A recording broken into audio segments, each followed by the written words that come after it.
रोहितास ने गरीब का हाथ पकड़ा और यज्ञ में बलि चढ़ाने के लिए लेकर के जा रहे हैं।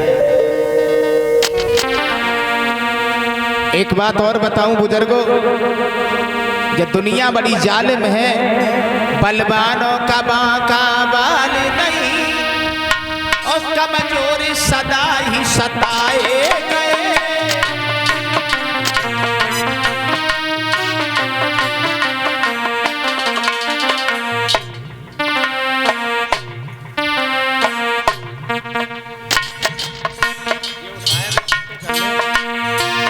भैया बलवानों का बाका बाल नहीं, कमजोर सदा ही सताए गए। टेढ़े वृक्ष पे ना कोई नजर करे, सीधे पे आरे चलाए गए।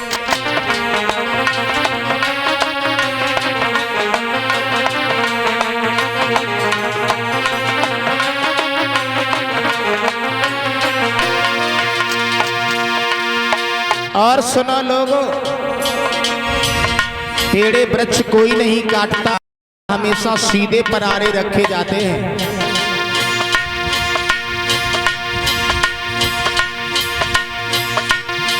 शेरों पे ना कोई हाथ उधरे, पकड़ा बल देवी चढ़ाए गए। सर्पों को कोई नहीं पकड़े के चाकटिया में फंसाए गए।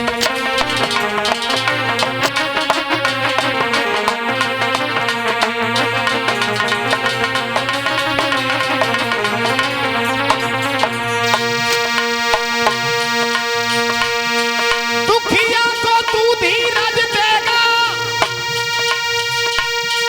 तो दुखिया तुझे दुआ देगा। रोते को देख हंसेगा तू, तुझको भी कोई रुला देगा।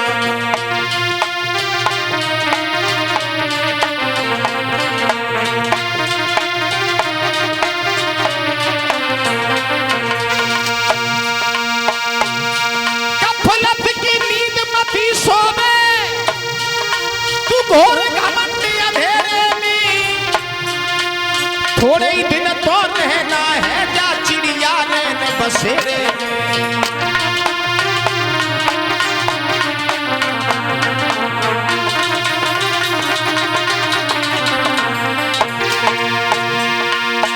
थोड़े ही दिन तो रहना है, जा चिड़िया रहने बसेरे में।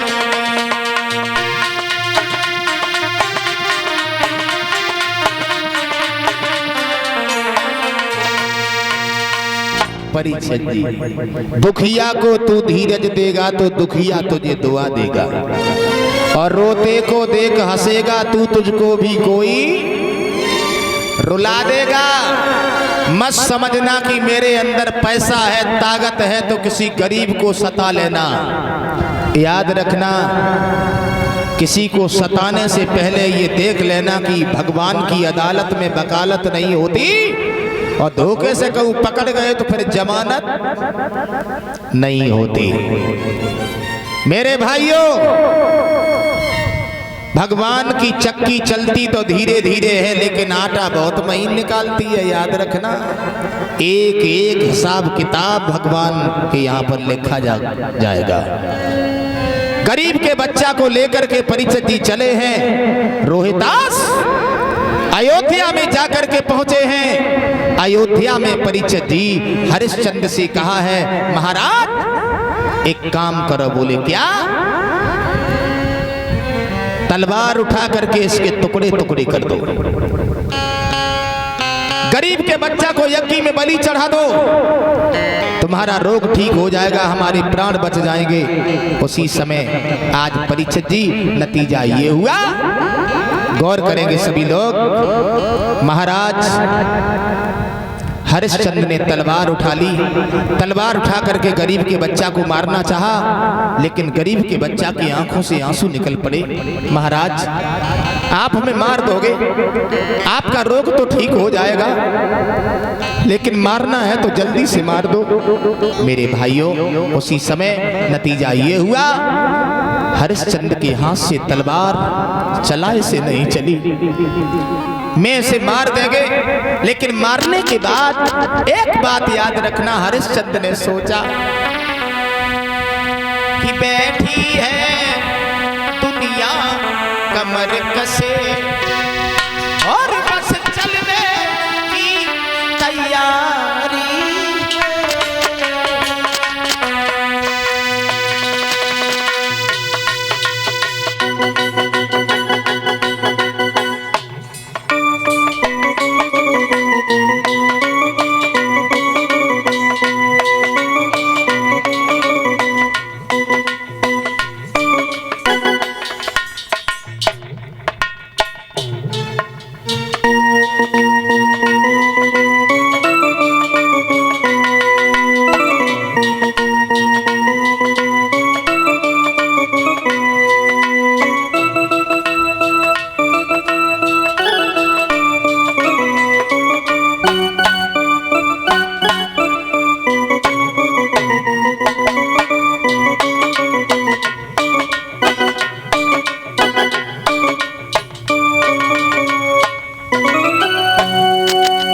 हरिश्चंद्र ने सोचा अभी हमारा रोग ठीक हो जाएगा, लेकिन थोड़े दिनों के बाद में हमें फिर मरना पड़ेगा।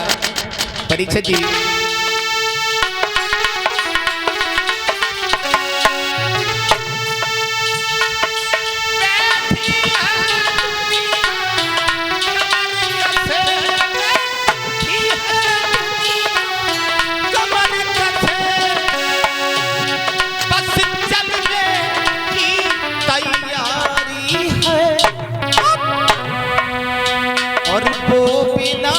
कहे ही चल देता, जिसकी जिस दिन अरे बारी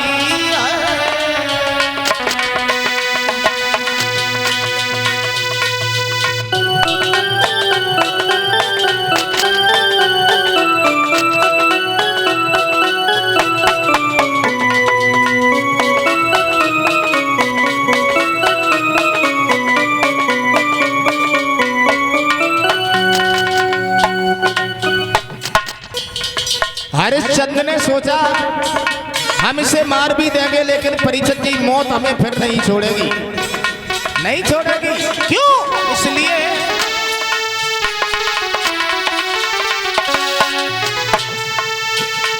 मौत का समय जो निश्चित है, मौत का समय जो निश्चित है, वो समय पर आए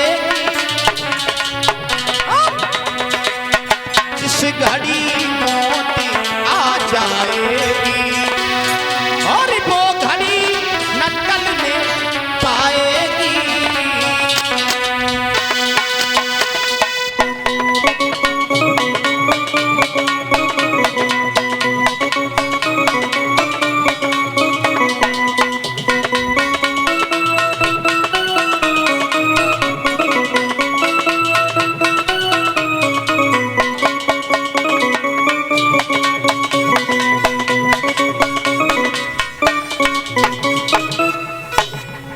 महाराज हरिश्चंद्र ने परीक्षित की तलवार तो चलानी चाहिए, लेकिन तलवार चली नहीं।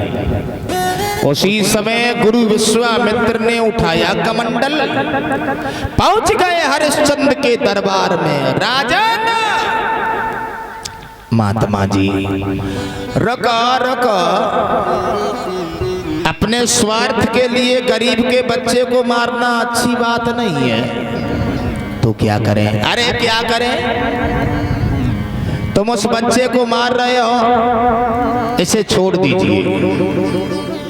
मैं कसम खाता हूं तुम्हारे शरीर का रोग ठीक हो जाएगा, मेरे प्राण बच जाएंगे।